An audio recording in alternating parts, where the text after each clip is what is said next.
नारद जी इसी वृंदावन में डोल रहे हैं। इसी दिव्य वृंदावन में नारद जी आए। नारद जी सनकादिक ऋषियों से कह रहे हैं कि इस वृंदावन में उन्होंने एक आश्चर्य देखा। क्या आश्चर्य देखा? एक महिला है, उसके सामने दो वृद्ध पुरुष लेटे हुए हैं। बहुत सी महिलाएं सांत्वना उसको दे रही है और वो रो रही है, दुखी है। मैं पास से गया तो उसने मुझे आवाज दी, भो भो साधु क्षणम तिष्ठ, हे साधु एक क्षण रुको, ज्यादा नहीं, एक क्षण रुको।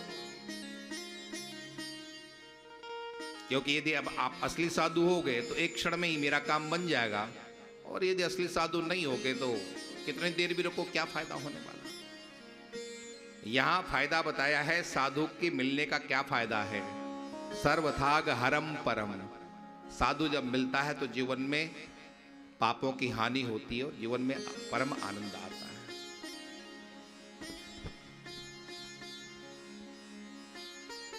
साधु कौन? साधु वो है जिसके पास जाने से आपको एक आनंद की अनुभूति हो, जिसके पास जाने से, जिसके पास बैठने से आपको कुछ अलग सा लगे, उसका नाम साधु। क्योंकि साधु की साधना बोलती है। इसलिए साधु, एक क्षण आप आओ और मेरा दुख दूर करो। पूछा, देवी तुम कौन हो? परिचय दिया, मैं भक्ति हूं और ये ज्ञान वैराग्य मेरे पुत्र हैं।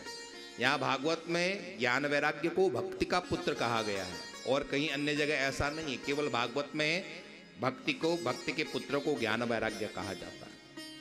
ये दुखी हैं। बेटा दुखी हो तो मां को दुख होता है कि नहीं होता? नहीं होता? सबको होता ना, आप लोग मां।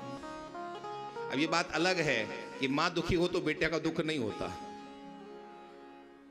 मां दुखी हो तो बेटे को कोई फर्क नहीं पड़ता है, लेकिन बेटा दुखी हो तो मां की नींद फिर आती? मां को नींद नहीं आती। और मां दुखी हो तो बेटे को कोई फर्क नहीं पड़ता, आराम से वो रहता है। ये बात अलग है। तो यहां ज्ञान और वैराग्य दुखी हैं तो मां भी बहुत दुखी है। बाबा मैं दुखी हूं, ये ज्ञान वैराग्य मेरे पुत्र दोनों दुखी हैं ना, बूढ़े हैं, ये बिल्कुल निष्प्राण से पड़े हुए हैं, अचेत से पड़े हैं, इसलिए मैं दुखी हूं। इनको, इनके दुख को, इनके बुढ़ापे को आप दूर करने की कृपा करें।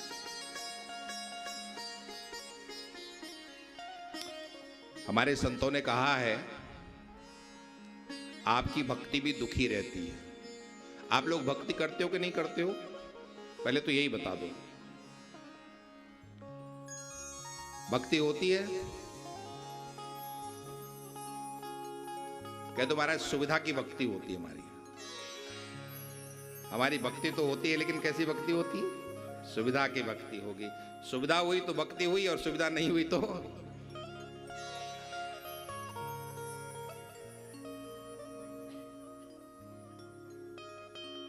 आपकी भक्ति दुखी रहती। भक्ति दुखी क्यों रहती है? क्योंकि ज्ञान वैराग्य यदि वहां पर निर्जर पड़े हों, निर्जीव पड़े हों, तो भक्ति दुखी रहती है। हमारी भक्ति भी आगे इसलिए नहीं बढ़ पाती है क्योंकि ज्ञान वैराग्य हमारे जीवन में हो नहीं पाता है। ज्ञान वैराग्य क्या है? परमात्मा ही एकमात्र आराध्य है। परमात्मा ही हमारे सब कुछ है, इसका नाम ज्ञान है। और ये दुनिया छूटने वाली है, इसका नाम वैराग्य है। हमारे अंदर ऐसा भाव आ पाता है? मैं बताता हूं आपके अंदर कैसा भाव आता है। आपके अंदर भाव आता है कि ये परिवार ही मेरा अपना है और हमेशा हमेशा के लिए हमें यही रहना, यहां से कभी जाना ही नहीं है। ऐसा ही भाव हमारे अंदर आता है।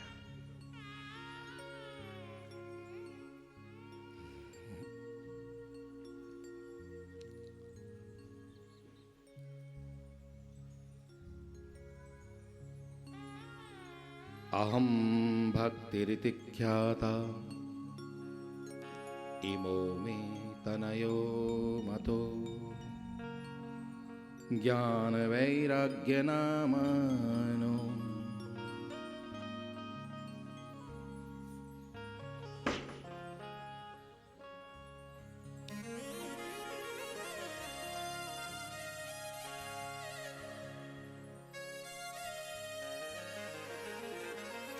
सात दिन का ये सत्र है, धीरे धीरे सब कुछ ठीक होता जाएगा। आज पहला दिन है, पहला दिन तैयारी का नाम है। हम 7 दिन के लिए पहले दिन, 7 दिन के लिए बैठने के लिए पहले दिन तैयार होते हैं। तो अभी 6 दिन और हमारे पास हैं, हम बिल्कुल बिल्कुल तैयार हो जाएंगे। आज पहला दिन है, इसलिए आज तैयारी का दिन है। भक्ति अपना परिचय दे रही है।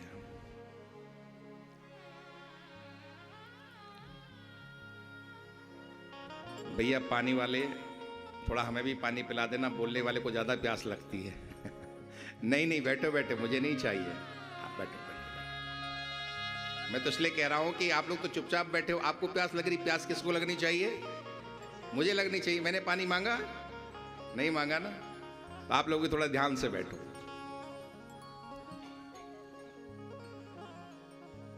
कल से 1-1 लीटर वाली बोतल दे देना सबको। तो बैठे बैठे पीते रहना।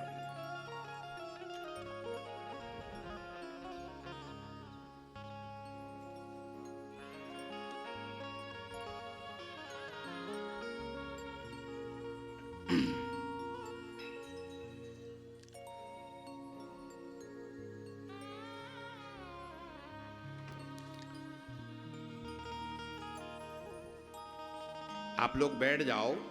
आपके ज़्यादा चलने फिरने से थोड़ा सा हमारा ध्यान भंग होता, क्योंकि जगह छोटी है, ये बड़ी जगह तो कोई फर्क नहीं पड़ता। थोड़ी छोटी जगह तो आपके चलने फिरने से थोड़ा सा एक विचारों का प्रवाह वो डिस्टर्ब होता है। आप लोग शांति से बैठे, बहुत आनंद आएगा। आप लोगों को एकाग्रता से बैठना है, बस यही काम आपको करना है। और बैठे बैठे चाहे सोते भी रहो, तुम्हें कोई फर्क नहीं पड़ेगा, लेकिन आपके चलने फिरने से मुझे फर्क पड़ता है। इसलिए कृपा करके आप लोग बैठे रहेंगे। श्री वृंदावन बिहारी लाल की जय।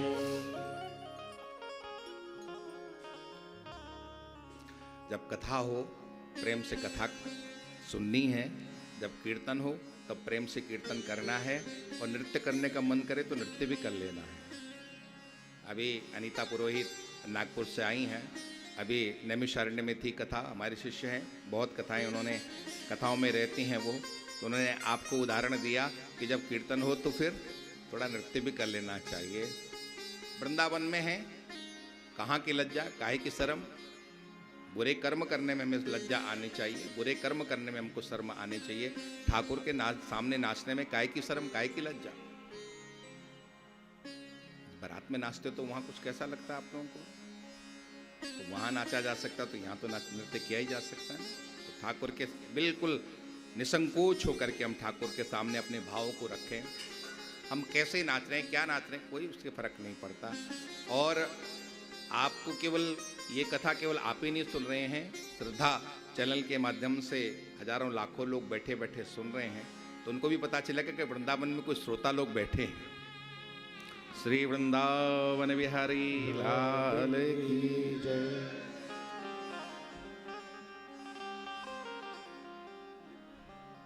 नारद जी वृंदावन में हैं। एक महिला अपने पुत्रों के वियोग की वजह से, दुख की वजह से दुखी है। निवेदन करती है नारद जी महाराज से कि बाबा मेरे पुत्रों का दुख दूर करो, मैं दुखी हूं। कौन हो देवी तुम?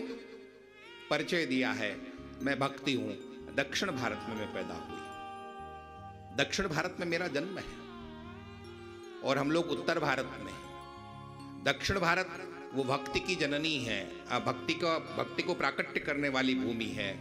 और ये उत्तर भारत ये मोक्षदायिनी भूमि है। हमारा उत्तर में हिमालय पड़ता है। हिमालय की तरफ लोग किस लिए जाते हैं? मोक्ष के लिए जाते हैं। बुजुर्ग लोग पहले के जमाने में तीर्थ यात्रा के लिए बद्रीनाथ जाते थे ना, मुक्ति के लिए जाया करते थे। उत्तर भारत ये मुक्ति की भूमि है और दक्षिण भारत वो भक्ति की भूमि है। तो मेरा जन्म दक्षिण में हुआ, मैं धीरे धीरे जब दक्षिण से उत्तर की ओर चली तो धीरे धीरे मैं क्षीण होती चली गई। मेरे दोनों ये पुत्र भी मेरे साथ थे, हम तीनों के तीनों धीरे धीरे क्षीण होते चले गए।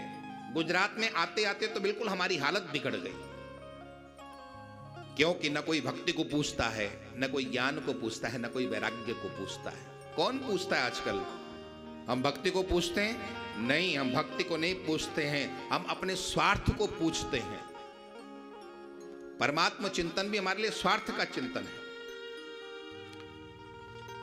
तो मैं तो इस वृंदावन में जब आई तो मैं यहां पर थोड़ी सी युवती हो गई, लेकिन मेरे ये दोनों पुत्र अभी भी वृद्ध बने हुए हैं, निष्प्राण बने हुए हैं, क्योंकि इस वृंदावन में भक्ति है।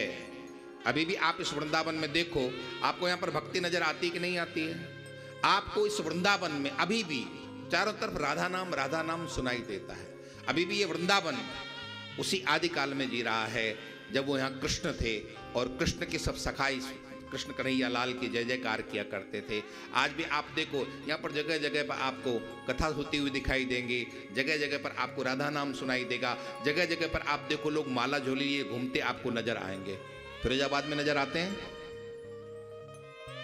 फिरोजाबाद में माला झोली लिए कोई आपको नजर आता है? लेकिन यहां आते हैं आपको, क्यों? क्योंकि ये भक्ति की भूमि है।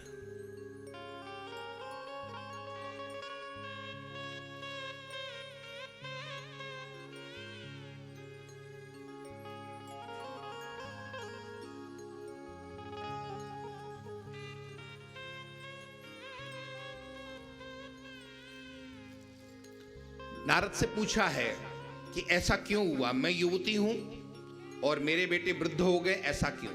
उल्टा होता है, माँ बूढ़ी होती है, बेटे जवान होते हैं। यहाँ तो उल्टा हो गया है, मैं जवान हूं, मेरे बेटे बूढ़े हैं। ऐसा कारण क्यों हुआ? क्या कारण है कि हमें इस तरह का दुख झेलना पड़ रहा है? नारद जी ने कहा उसके मूल में कलयुग है। कलयुग में ना कोई भक्ति को देखता है, ना ज्ञान को देखता है, ना वैराग्य को देखता है। ये तो वृंदावन की महत्ता है कि तुम थोड़ी युवती सी हो गई हो, बाकी तो बाहर इस वृंदावन के बाहर न कोई भक्ति देखने वाला है, न ज्ञान को देखने वाला है, न वैराग्य को देखने वाला है। यहाँ नारद जी के वचन हैं, तुम्हें कोई नहीं पूछता, न तुम्हारे पुत्रों को कोई पूछता है। तो भक्ति ने कहा था कि फिर इस कलयुग को आने ही क्यों दिया राजा परीक्षित ने?